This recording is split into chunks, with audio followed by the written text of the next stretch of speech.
Alors j'écoutais ce matin l'émission où on a parlé de Cicéron, et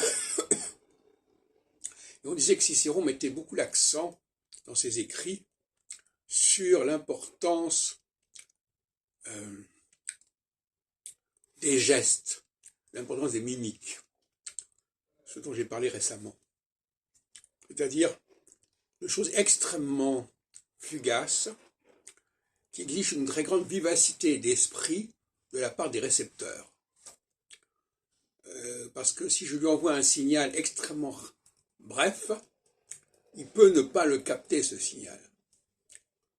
Il ne peut pas capter une intonation, un geste, une mimique, une grimace, un froncement, et donc l'information ne lui parviendra pas dans sa totalité.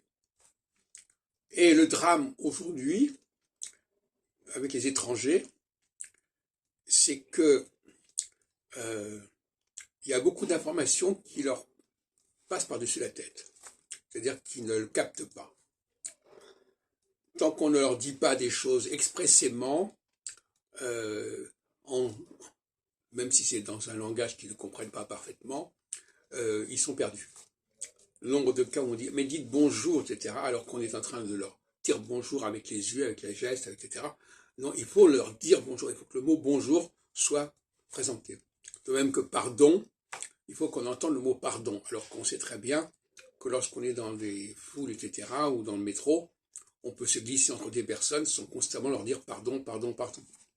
Donc là, il y a un problème grave de communication qui est difficile à résoudre d'ailleurs parce que comment peut-on initier quelqu'un à tout un langage ou un métalangage auquel il n'est pas formé? Et alors je ne parle même pas de la langue française qui exige aussi une très grande vivacité parce que les mots sont liés, sont enchaînés, sont enchevêtrés les uns dans les autres, se